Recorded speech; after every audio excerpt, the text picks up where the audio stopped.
So I'm Harry Decker. For those of you who haven't met me before, haven't been on one of my webinars before, I am a Command and Resilience Educator for an NHS trust, for an ambulance service.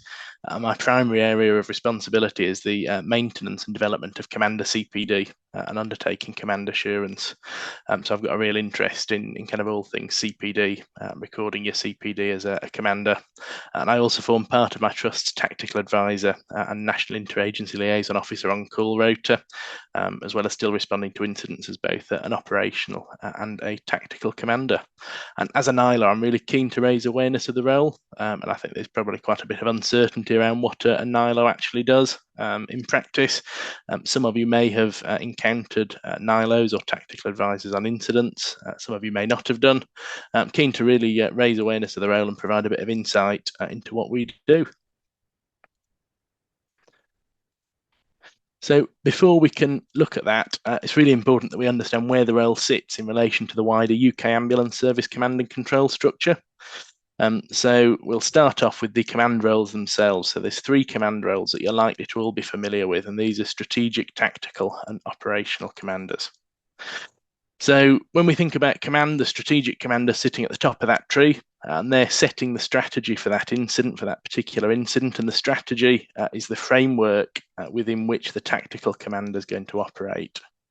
And your strategic commanders are usually your sort of head of operations types, associate directors, and they're sufficiently senior to commit the trust to a course of action without the need for gaining any further authority in an emergency situation.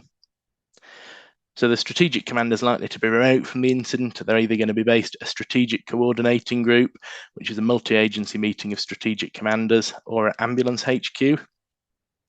The strategic commander is going to be looking after both business as usual and the incident itself. And they're likely to have to divide their time because there's still going to be a significant number of incidents requiring a response, in addition to the significant or major incident that they're commanding. The tactical commander, so they sit beneath the strategic commander, used to be known as the ambulance incident commander. This individual's in kind of overall command of that incident, and they should be a knowledgeable and experienced commander who's got a strong understanding of ambulance operations. And this individual has the responsibility for developing the tactical plan and the casualty management plan within the framework of the strategy, if one's available, but quite often in the early stages of an incident, a strategy won't have been set. The tactical plan, which is often formatted using what we call the CS-CAT template. So that's looking at the command and control considerations, safety, communication, assessment of the scene, and then triage, treatment, and transportation options, provides the parameters in which the operational commander will do their thing in how they'll operate. The tactical commander might be located at scene, or they could be located at a tactical coordinating group alongside multi-agency partners, but this is incident and service dependent. I know some services don't necessarily send tax to scene, and others do, but like I say, it is going to be dictated primarily by the type of incident that we're dealing with.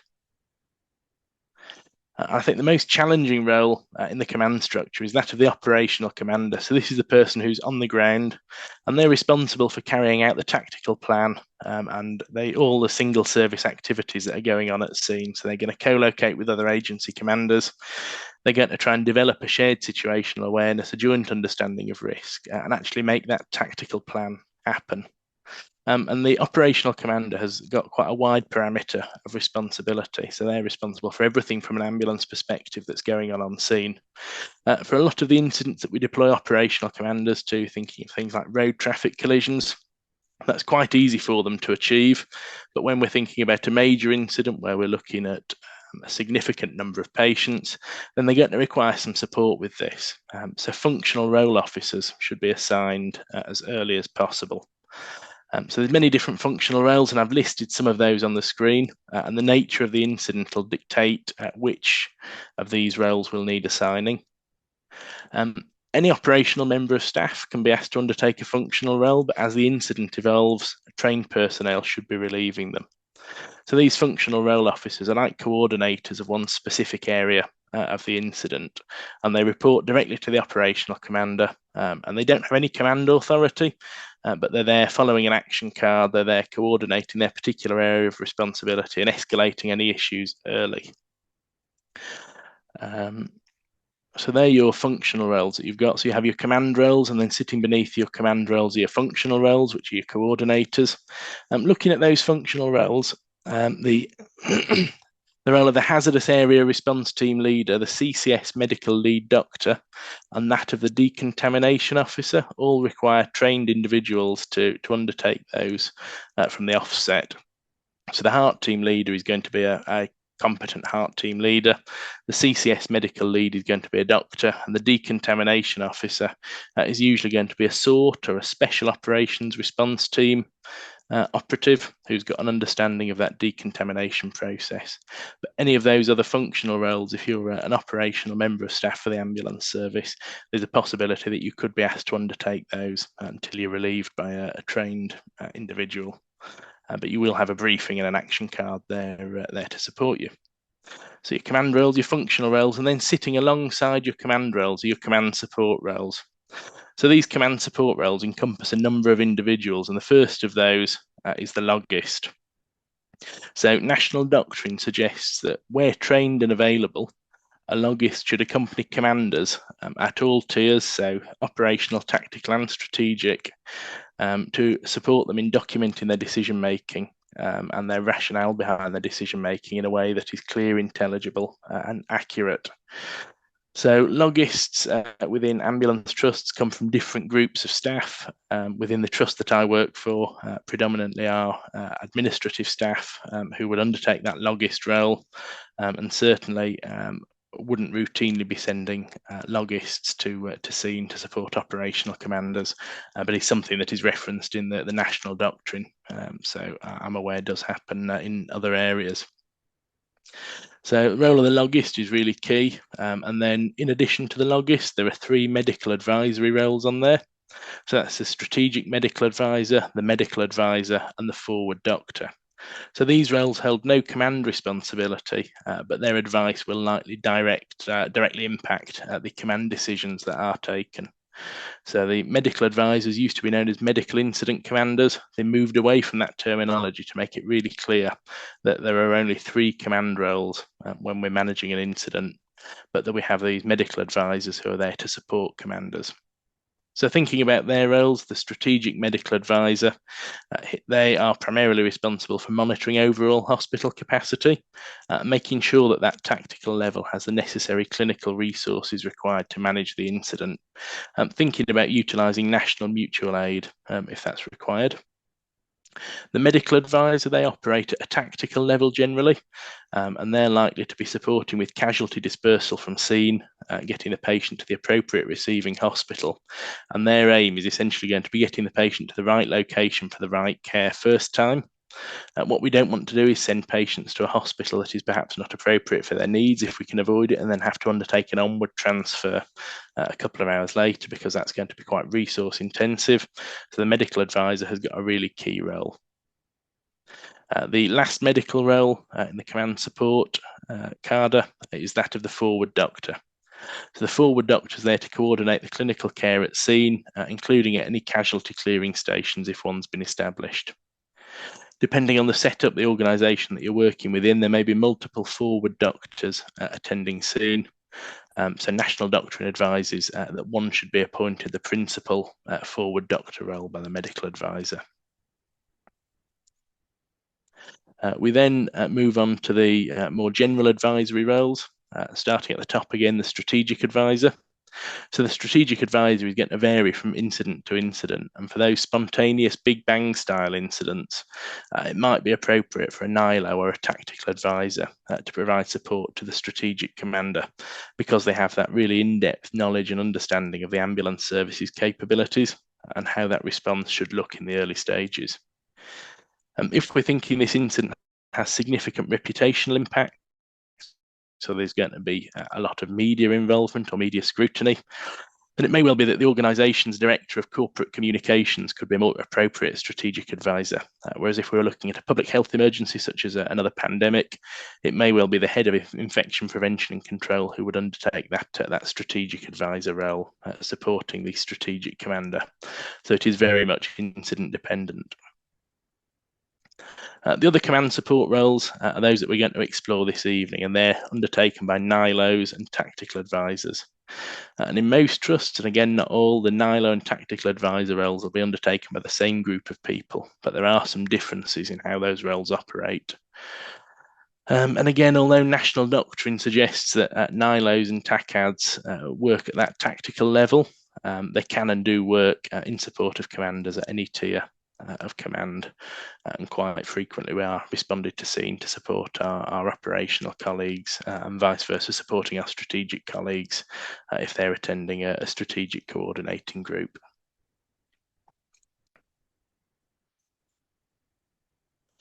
So now that we know where NILOs sit in that command and control structure, it's useful to understand the concept of interoperability and why that matters. So we know that different organisations will have their own cultures, values and goals, and it's important that we can look to find some common ground to enable us to work together efficiently. So JESUP define interoperability as the extent to which organisations can work together coherently as a matter of routine. I've delved a little bit further into this, and Dr. Nicola Power, who is a psychologist at the University of Liverpool, studies decision making by incident commanders, and she suggested that there's 3 psychological principles required to be adhered to achieve interoperability. So the first principle is trust. So it talks about interpersonal trust based on past interpersonal interactions, so working with those individuals previously and knowing that they can do their jobs. Cognitive trust, so that's having faith in another person that they can complete the specific tasks that are associated with their roles. So even if you don't know that person, you know that they're working for that particular organisation in that role, and that they are able to kind of perform their duties to a competent level. And then there's group-based trust, which is thinking about commanders working alongside strangers who they've kind of been lumped together with almost. They have a sort of a salient social category in common. So the next principle is that of secure team identities. So social identity theory suggests that people are motivated to define themselves as members of distinct groups. So that's where people have a strong sense of connection and they have common purposes with others. And then they're motivated to further the group's goals and kind of reach the potential of that group. And again, repeated exposure to similar professional experiences here, so doing this time and time again, is shown to dissolve single agency boundaries. So what we're seeing here is that kind of face-to-face training, face-to-face JESUP training is really effective in interoperability. And then the final principle is goal setting. So goals should be helpful, they should motivate decision making, they should motivate commanders to work together as a team to achieve an overall outcome. But the goal that's set needs to be balanced between vague goals, which might be open to misinterpretation, and then having overly specific goals, which might lead to things like selective processing or potentially bias. So, for example, having an overarching goal simply to save lives is going to mean something different to all agencies. The overarching goal of saving lives to the ambulance service is thinking about those existing patients. So we're wanting to get in there, we're wanting to enact our duty of care, but potentially to the police, they may be thinking about future patients and saving them ahead of those who are already injured. And the fire service might be thinking about it from a risk-based perspective in terms of the deployment of their staff and saving their lives potentially. So off the back of that and the kind of literature reviews and stuff that have been carried out so far, Dr. Power defines interoperability more specifically as it being a shared system of technology and teamwork, which is built upon trust identification, goals, communication, and flexibility. And I'd really urge anyone who's got an interest in command decision making to take a look at the research that's been undertaken by Dr. Power. She's got her own website, so if you Google her, her website will come up. So if we think we kind of understand what interoperability is, why does it matter whether we get it right? What are the consequences of not getting it right? So if you want to just pop in the chat function your thoughts on that. Why is it important that we get interoperability right? What are people's thoughts?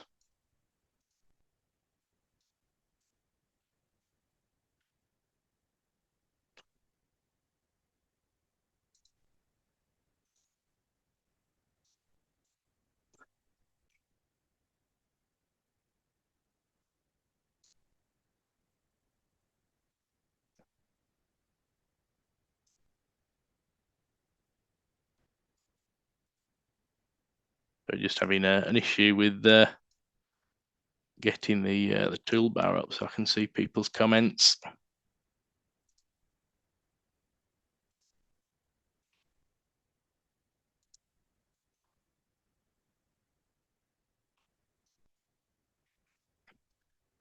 Yeah, so what have we got? So we've got loads of things on here. So we're thinking about working together and saving lives. Yeah, shared awareness and shared goals, working together with a common goal, following the JDM.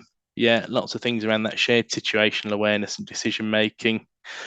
Sean, you made a good point about pooling resources because demand might outstrip resource. That's certainly something that we found when we've looked at our training and exercising for a marauding terrorist attack. Smooth interagency collaboration.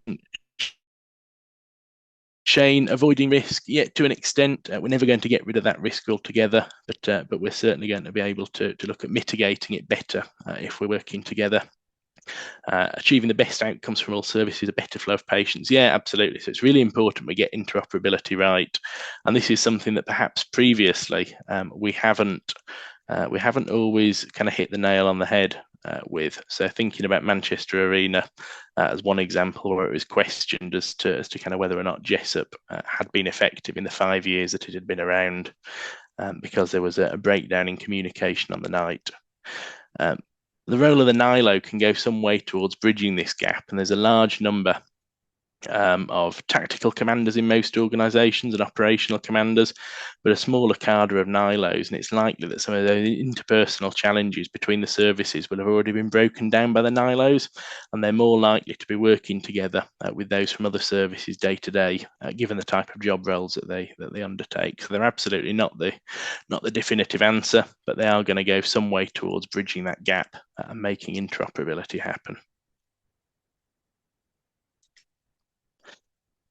So what is a NILO? What's a National Inter-agency Liaison Officer? Who are they? So a NILO is somebody who is suitably vetted and holds a multi-agency NILO qualification. So they're vetted to enable them to work alongside the police and the security services. And this is to a minimum of security check level. So all NILOs have gone through a vetting process to enable them to be trusted partners. NILOs aren't commanders, but they are responsible and liable for the advice that they provide. And that's not to say that the people who are undertaking the NILO role aren't trained commanders, because they should be, and they should be experienced commanders. But when they're attending an incident as a NILO, that should be the only role really that they're undertaking. So the NILO will provide advice to various levels of the command structure on how to work together. And a colleague of mine summed it up really well as making Jessup happen, basically. So that can kind of be summarized just as making Jessup happen. And then they may be deployed and embedded within another agency structure as required. So if we were looking at a prolonged or long-term incident or a pre-planned operation or event, we could deploy and embed an ambulance NILO within another organisation as required. From the ambulance service, your NILOs and your TAC advisors tend to, but they're not exclusively, drawn from a pool of individuals working in either emergency preparedness, resilience and response, or the Trust's special operations teams. And generally, these roles provide quite a good baseline level of knowledge for these individuals to be competent at providing tactical advice, as well as understanding the capabilities of other agencies. And generally, these roles provide pretty good access to CPD too, which further enhances and develops people's knowledge. So that's kind of where your NILO cadre come from. So what does a NILO need to know? So first of all, the NILO needs to have an in-depth and current understanding of the response arrangements for their own organisation. So they need to know their own specialist and non-specialist capabilities. They need to understand what their response will look like to a major incident, to better enable them to support other organisations potentially with requests that may be made. And they also need to have a current understanding of the response arrangement for other agencies. And these agencies are the police, the fire and rescue service, certain areas of the military, the Coast Guard, and the security services. It can't be expected that the NILO will know all the nuances of each agency's response, because that would be unrealistic. But it can be expected that the NILO will have a fair working knowledge of these response arrangements of each of these agencies to make sure that a joined up response can be provided. And I think the other kind of thing there is that if they don't know the answer, they'll know who to go to in order to find out the answer. Arguably, though, and most importantly, the NILO should have a really thorough and in-depth understanding of the Joint Emergency Services Interoperability Doctrine, so the JESSOP doctrine, and then the associated documentation that comes off the back of that, and how we can operationalise this at an incident. So again, going back to that making JESSOP happen point. The joint decision model is fundamental to the NILO's role when responding to an incident, because the joint decision model and the different components of the JDM, the 5 different components, shape our plans that we may be asked to draft for a respective commander. So it shapes emergency response and deliberate action plans, and we'll talk a little bit more about those later on. But having that really good understanding of the JDM will support the NILO to develop these action plans.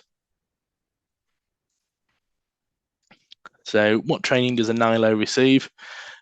So we've already touched upon the fact that they attend a nationally recognised course. They have a NILO qualification.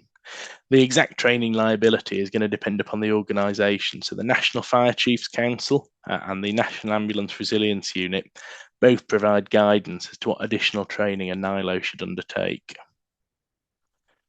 So first of all, the NILO from an ambulance perspective should be a tactical commander, so they should have undertaken the NARU Tactical Command course. They should then attend the Fire Service College NILO Foundation course. So this is currently 9 days. The NILO Foundation course itself is quite intensive. There are daytime sessions and sessions that sort of go on to the evening as well. They have guest speakers in from various different agencies to provide you with an understanding of their concepts and their kind of how they operate, in addition to sort of further understanding that process of undertaking risk assessments and using the JDM, the Joint Decision Model.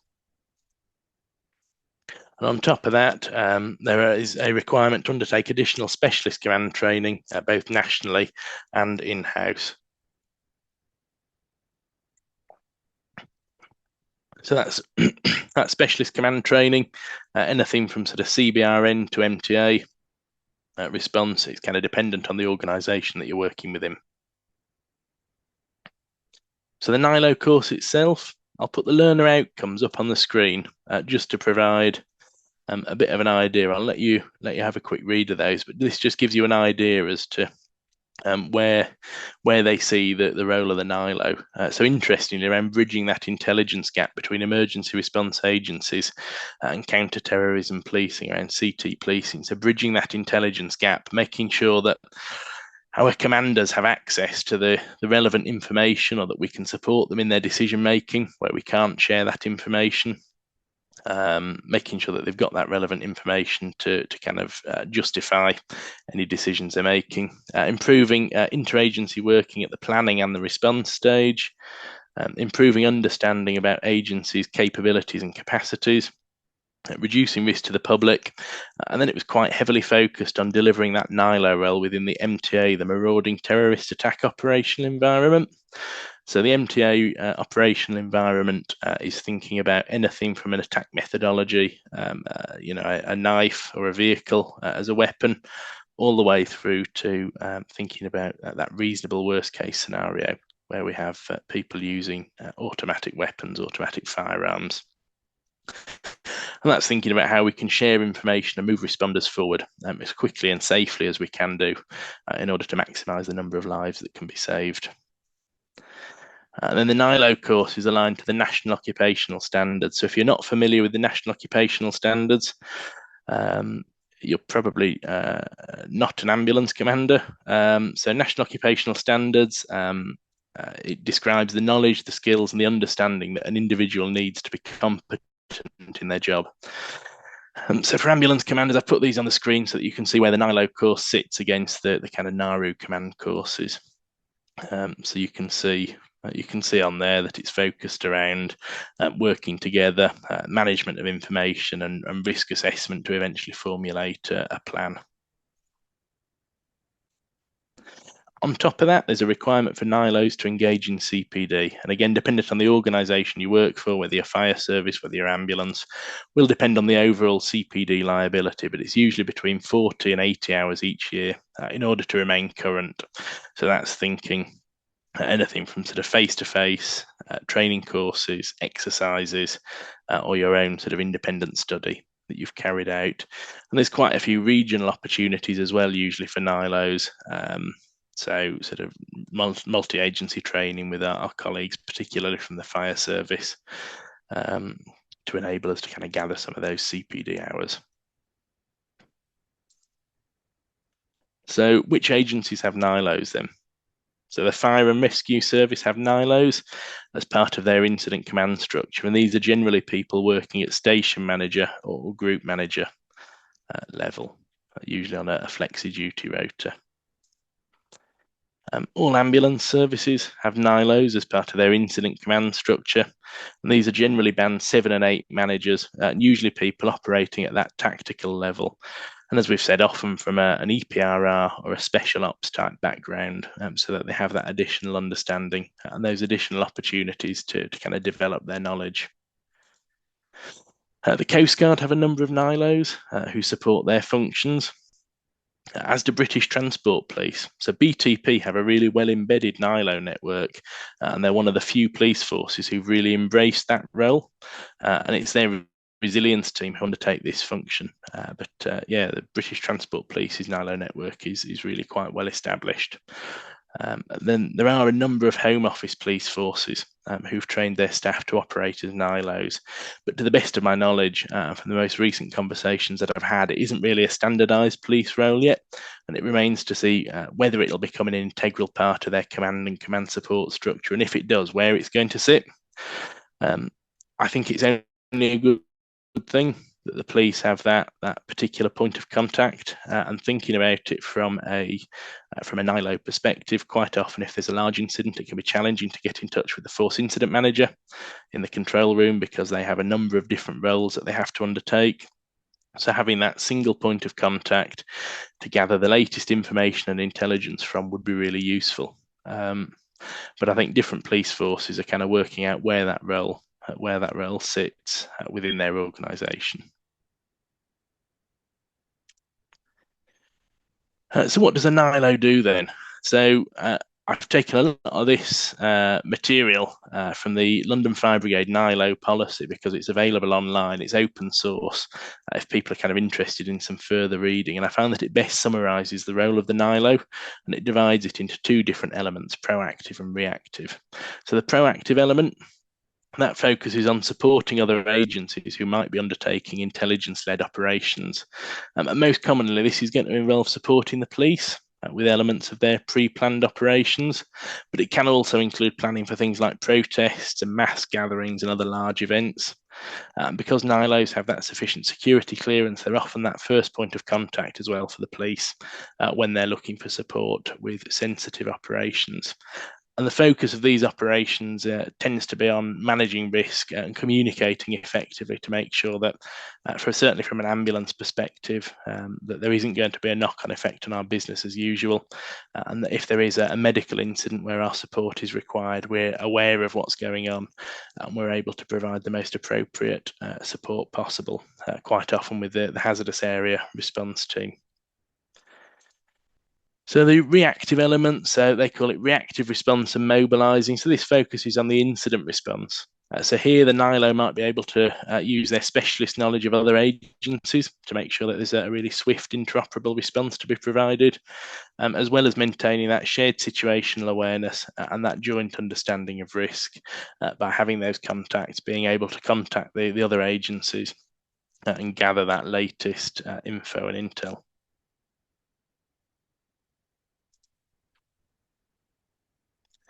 So what types of incidents are NILOs likely to be deployed to? So there's 4 incidents initially. which are the four incident types that the concept of the NILO was kind of designed around.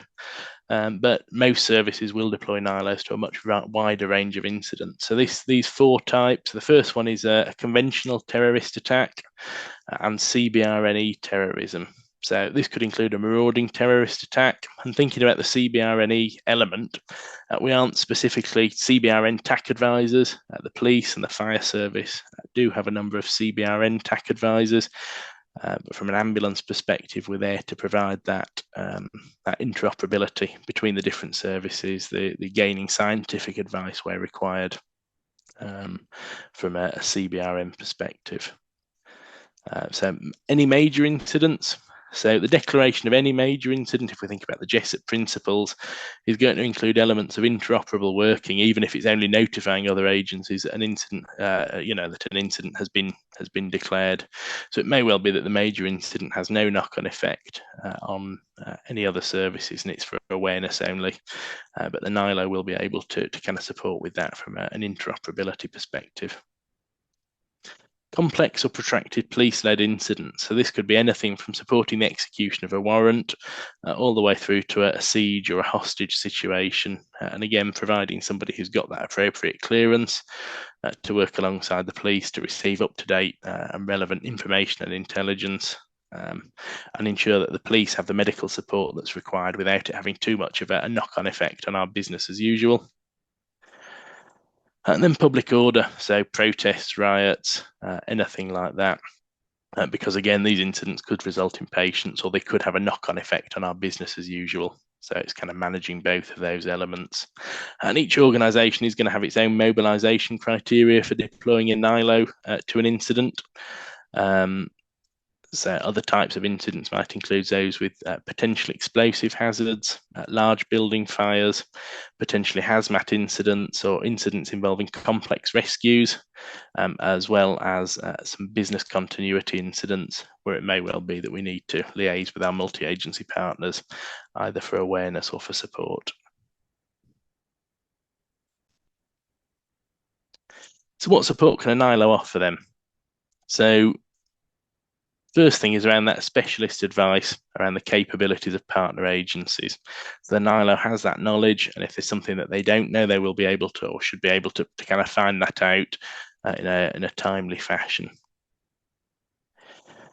The NILO should have established channels of communication with their partner agencies. So we should have established contacts in these agencies. Obviously, we know that the Fire Service, British Transport Police, the Coast Guard will all have a duty NILO available for us to contact as our single point of contact if necessary. And on top of that, there's also specific talk groups for interoperable communications, which can be utilised by NILOs for those faster moving incidents. The NILO needs to have a good understanding of the development of risk assessments and should be promoting Jessup throughout this process. And the NILO is also likely to be aware of some of the mitigations which might be provided by other agencies. So we can support commanders in completing their risk assessments, particularly thinking about the high risk deployment of staff and the mitigations that might need to be put in place. So again, NILOs are vetted and they might receive more up-to-date intelligence to support decision-making. So we're going to be able to advise commanders of any intelligence-led security issues to support their decision-making. And it may well be that we have information that's disclosed to us that we can't necessarily share, but we will be able to do is provide the commander with some specific advice or kind of a go, no-go type scenario. We're able to access specialist scientific advice and specialist advice from other agencies. Predominantly the UK HSA would help to coordinate our specialist scientific advice, so the Health Security Agency. And that may result in ECOSA being activated. So ECOSA is the emergency coordination of scientific advice. So if there's a significant incident involving a particular hazard, where scientific advice is required, so a hazmat or CBRN type incident, then we can activate ECOSA, which is a group of scientists that can kind of provide us with that immediate advice, whilst other structures are being put in place if it's looking like it's going to be a prolonged incident. And then NILOs can also support commanders by drafting plans for them. So we talked before about ER and DA plans, so emergency response and deliberate action plans. So your ER covers the first 30 minutes of an incident, so that's the emergency response effectively. And then the DA is that next 2 hours, the deliberate action. So kind of the slower time actions that we're going to be looking at. And the support that can be provided can either be provided face-to-face or remotely. So throughout COVID, we saw a lot of incident response, particularly at that tactical level, move on to a virtual platform. This has continued, and sometimes it is appropriate to provide support and advice remotely, but the support and advice can also be provided as part of a physical response, particularly to those sort of big bang and those faster moving incidents. So just wanted to bring your attention to a news article, a piece of news from earlier this year, and some of you may remember it, and indeed some of you may have been involved in this incident. But in June 2023 in Nottingham, there was an early morning attack where sadly 3 people were fatally stabbed and a further 3 people were seriously injured when they were run over by an attacker driving a van. And the incident itself, sad, a major incident that was being dealt with. However, there were a number of national newspaper headlines around NILOs, who are National Inter-agency Liaison Officers. So we kind of made the news, and there was a little bit more awareness, I think, as to sort of the role that's undertaken, and was perhaps a slightly more positive spin than some of the press received after the Manchester Arena inquiry. But here, the NILOs, the National Inter-agency Liaison Officers, will have been coordinating that multi-agency effort on the ground. It talks about them deploying in ballistic PPE, kind of as appropriate. Coordinating that multi-agency response, gathering the most up-to-date information and intelligence about the type of incident to enable commanders to kind of adequately risk assess their deployment of staff. And then slightly separately to NILOs, to the National Inter-agency Liaison Officer, we've got the Tactical Advisor. So often they are the same person or the same group of people. So Tactical Advisor has a relevant depth of knowledge regarding their own ambulance services capabilities, both specialist and non-specialist. So when we talk about specialist, we're thinking about the ambulance response to CBRN incidents, MTA incidents, and having an understanding of what the hazardous area response team can bring to the party. Tactical advisors should also have a good understanding of the Trust's major incident plan or procedure and the associated documentation. And again, they're not a commander, but they are responsible and liable for the advice that they provide, because it's going to be impacting upon command decisions that are being made. So when we think about the tactical advisor versus the NILO, I think of the NILO as being outward facing. They're looking at promoting JESUP, they're looking at what other agencies can do for us, at what we can do for other agencies, whereas the tactical advisor is more inward facing and is looking at what the ambulance service can offer that incident, what capabilities we have, and kind of the risks and benefits of deploying those. So to summarise, so we know that the NILO is not a commander, but a trained and vetted advisor. They've got a good understanding of the capabilities of other agencies. They have a significant training and CPD liability to maintain their knowledge. NILO is outward facing, tactical advisors inward facing, and NILOs are well established in the ambulance service, the fire service, the and BTP, less so within the police force, but they're hopefully working on it. And that is me done for tonight.